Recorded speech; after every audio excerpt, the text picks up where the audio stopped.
We have Navi joining us. Mr. Singh, how are you doing today, sir? Just so everyone else knows, where are you calling from? Buffalo, New York. From Buffalo, New York.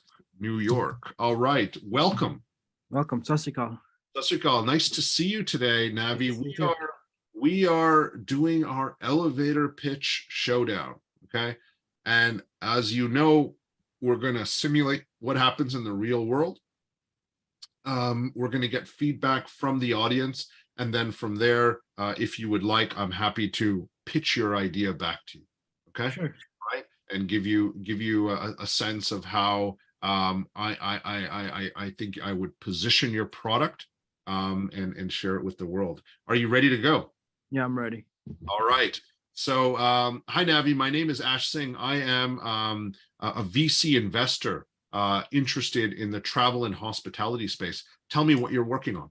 So EzParkSleep.com is an online travel agency, kind of like Expedia or Priceline, but we sell airport parking along with flights, hotels, and car rentals. And we like to be a third-party hotels and sales and marketing company for airport hotels. And tell me a little bit about how it's different than the existing platforms. Well, Expedia and Priceline, they don't offer airport parking or park sleep and fly packages. It's where you park your car, spend the night at the hotel, you get the shuttle to the airport, and you can leave your car for a number of days. Got it. And what are you looking for, Navi? What are you looking for? I'm looking to raise some capital for marketing and to ramp up the website and build an app. Got it. So you're in the early phase of development. How much money do you need? Well, it'll be nice if I get like $4 to $5 million. $4 to $5 million. Okay. All right. It's a big ticket investment to start off. Okay. So Navi, thank you for your pitch. I want to go and I want to ask a couple of questions, right? I know that you're in Buffalo, New York, right? And currently I'm in Toronto, and I see these ads for the Buffalo airport, okay, on buses, okay?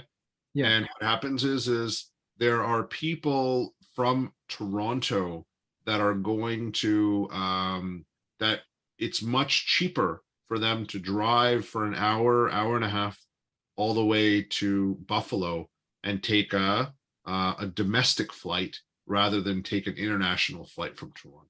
Yeah, that's correct, because it's flying out of Buffalo is convenient, it's hassle-free, and cheaper.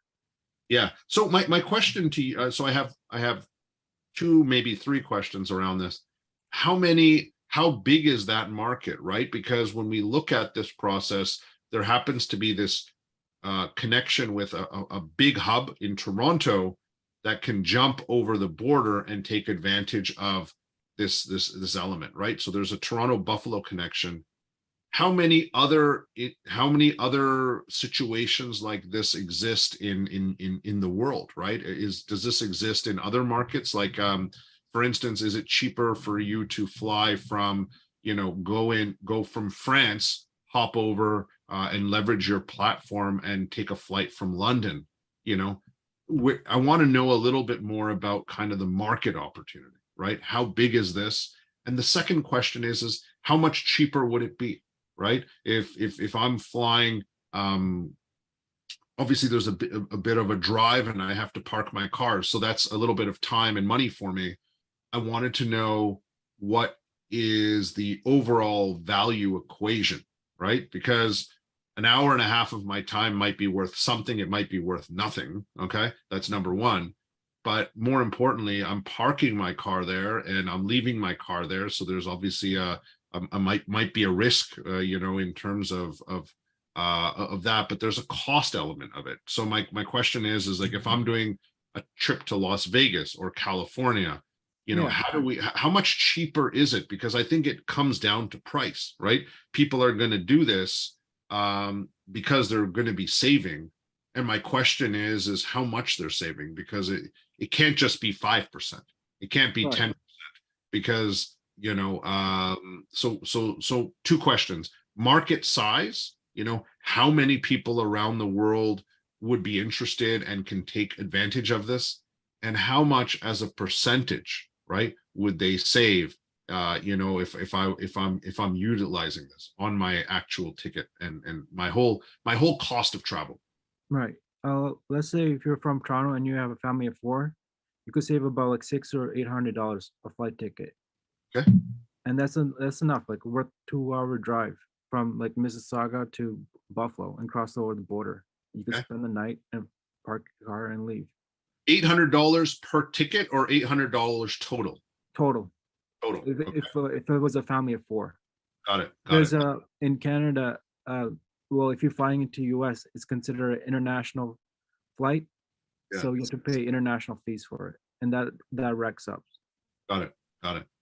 And so what you're saying is it's $200 a person. A typical flight would be like $700. So instead of spending $700, I would be spending $500 per ticket. Is that correct? Right. Right. And Now, yeah, go ahead. Go ahead. American companies like Frontier, they're like they're budget airlines, and you could save a lot if you fly with them. Got it. So people can drive these elements and make it work. And so there's definitely a cost savings. So that would be what, 20%, 30% cost savings? Is that fair to say? Yeah, it depends on seasons. Depends on seasons, right? Now, another thing around it, I want to talk about. So my earlier question was around, besides the Toronto Buffalo corridor, how many other this is kind of what we call an arbitrage, right? You know what I mean? You can go to another drive there and save a lot more money.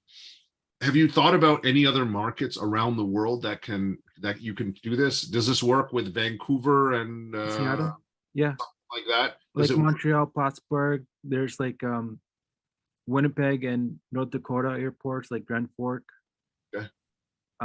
There's a lot of transnational people from Got it. Canada coming over to US. What about other markets? Does it work for other markets? Can the Americans go to Mexico and fly cheaper, for instance? Yeah, right? we can do that. Right? Do you get what I'm saying, Navi? I wanna know, like, when I think about your process, right? It's that element of price comparison. When I think about the EzParkSleep experience, it should be kind of like, from a user perspective, the cost comparison needs to be there all the time. You get what I'm saying? Right. So the way I look at it from a user perspective is, there are a lot of entities right now that post travel deals over and over again, right? In Toronto, in Winnipeg, in Vancouver. And so the idea of partnering with them so that you can get the right exposure around this, but it's always about that cost comparison that kind of comes through. And I could visually see myself using something where I'm looking on Kayak or Expedia or all these components, and then there is an option for you to see what your closest American option is, right? And how much cheaper it's going to be, right? Are there any other benefits, right, of traveling via Buffalo? Is it insurance wise? Is it cheaper? Is it easier in that sense?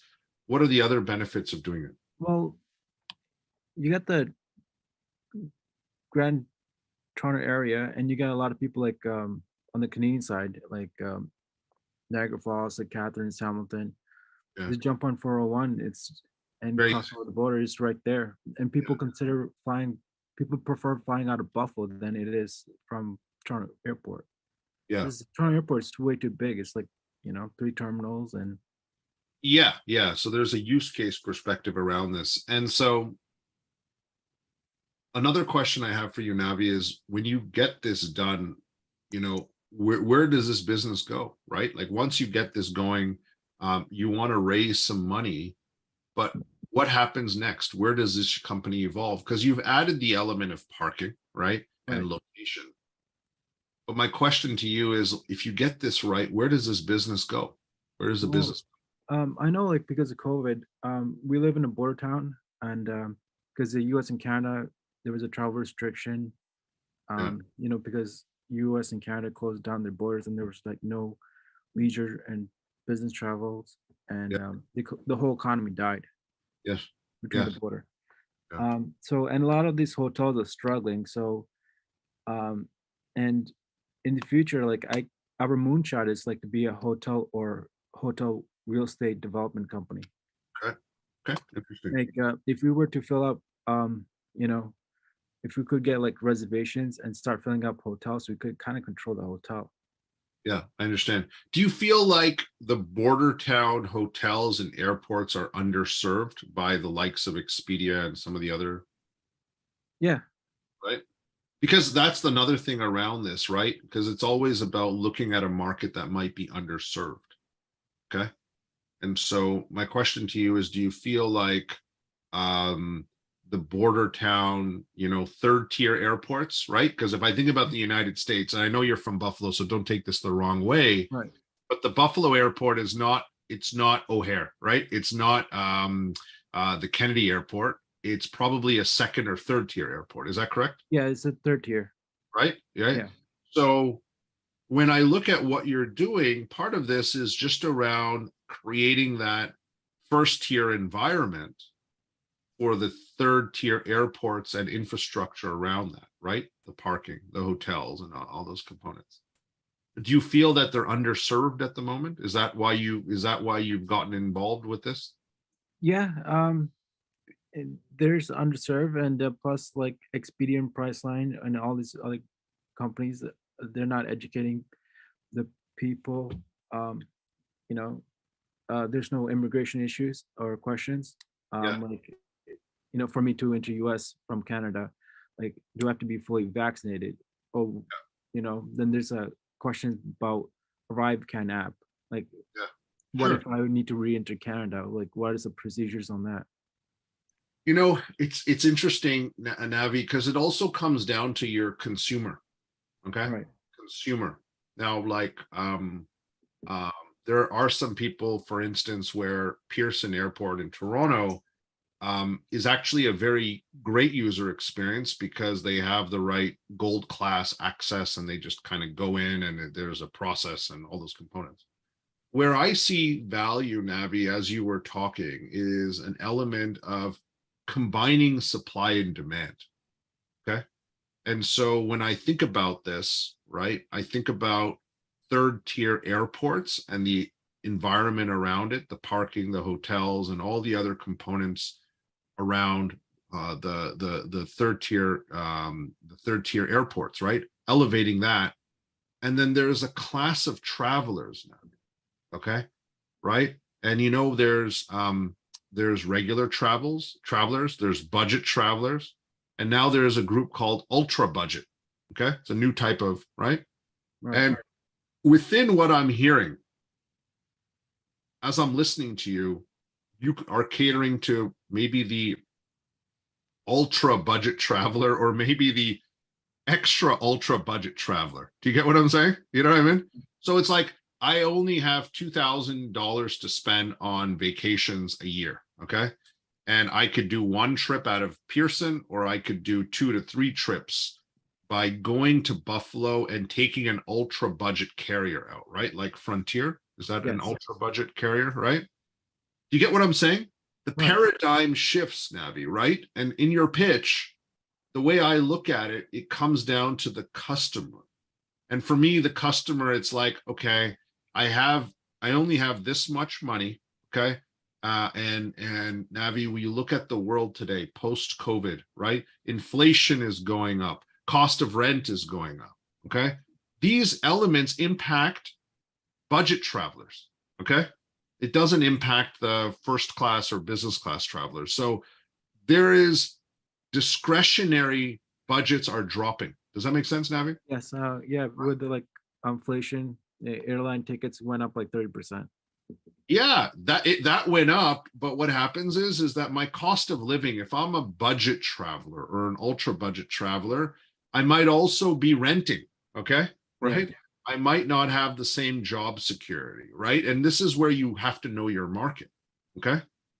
And so what happens is when all this happens, there's something called discretionary uh, Funding. funding, right? Discretionary budget that you have to fly, to eat at night, nice restaurants. What happens to that with all this stuff? It shrinks. It shrinks. Okay. And so when I think about what you're doing, I actually look at it a little bit differently, Navi, right? When I think about user journey, Okay. Because these people, and you could talk about millennials or Gen Z, they are also all about experiences. They want to have experiences, right? They want to go to the restaurants. They want to travel, right? They value that. And so when I think about what you're doing, you can think about it as EzParkSleep in Buffalo. What I look at it is a very simple thing. It's around what is your discretionary budget, okay? And how do we find the cheapest way for you to have that experience? Because they don't mind driving 2 hours or even 3 hours, right? I mean, they can come all the way from Kingston, Ontario if they want to. That extra hour or two is fine, but they get to go to 2 places this year. They get to go to Florida and Las Vegas this year because they're leveraging your platform. Does that make sense, Navi? Yeah, it makes sense. Like if you're saving like $600 to $800, you could save that money for your second trip. Or you can package it together, Navi. Yeah. Do you know what I'm saying? Right? It's about rethinking about this, right? Because you might have economies of scale, right? If the person buys 2 flights from you, you might be able to get a better deal from Frontier or from the parking provider or the hotel provider. Does that make sense? Yes, it makes sense. I agree with you. So when I look at this, I always look at it like, Navi, you know what? You are the you are leading a cause. Okay, Navi? You are leading a cause, right? And you know what your cause is? Your cause is the most cost-efficient way to have as many travel experiences for the ultra budget, consumer, okay, in North America, okay, right? And what that means is through your platform, okay, you look at it and you recognize that it's okay for them to drive a little bit longer, okay? Like for me, I before COVID, I was doing 100 days a year. I was flying. I live 8 minutes from Pearson. I have to, okay, because I need to keep my wife sane when she drops me off, right? I can't. Unfortunately, I can't do 100 flights through your platform, okay? Right. I might do a couple of them, but not all of them. You need to know who your market is and be in a position where it's very clear what you're doing. But you're not just giving them parking spots. You are actually allowing them to maximize their discretionary budget and have the best value for what they're doing throughout the year. And you give them the opportunity to book in advance, right, Navi? Because booking in advance matters too, right? Yeah, booking in advance matters. Way in advance, that's part of your formula. But that only happens when the millennial comes to you and says, hey, you know what? I'm going to go and I'm going to, I only have this much money left over. I've been watching this TikTok video and I'm going through this quiet quitting process with my boss. And I don't know if I'm going to be there in the next 3 months, but I only have $2,000 and I don't mind. I want to go to Florida and Las Vegas. And I just want to travel at any time in the next 12 months. Right? And you come together with that solution. Does that make sense, Navi? Yes. Right? The parking and the Frontier access is one thing, but you also want to make sure that you have flexibility to find the cheapest flight, not in the next week, but in the next year. Okay? Because that's when the real cost savings happen, right, Navi? Right. Right? And so that's kind of what I see you as doing. You are the king of the ultra budget traveler, okay? And you've figured out your system and you're going to create an algorithm where people can, whatever they have, we maximize it, okay? We make sure it's the best deal, okay? That's kind of where I see your platform going and how you can evangelize a group of early adopters now, because that's what you want to do. Is that correct? Yeah, that's correct. Right? Does that make sense? Is what I'm just listening to you and I'm trying to. Oh, it makes perfect sense. So like,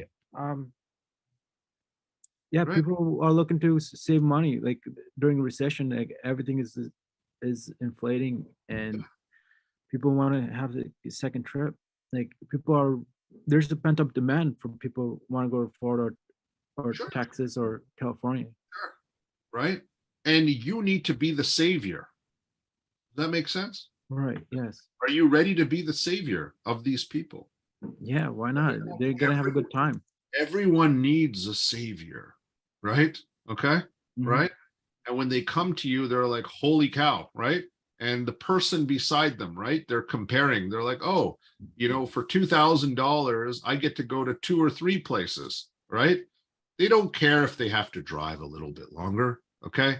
And you know what? If they plan in advance, they can get the right leave and stuff like that. So they might have to travel in February, okay, or November, right? Like my Yeah. mom, she's retired now, right? And she's got kids around the world. And so she flies whenever she wants to fly in comfort. She can fly whenever she wants. And I think that creating that avenue, right, where you can give it, and it's not just 20% off, Abby. That's the thing. I want you to figure out how it's 50% cheaper. Get what I'm saying? But that's where you have to be able to pre-plan way in advance, correct? Yeah. Way, yeah.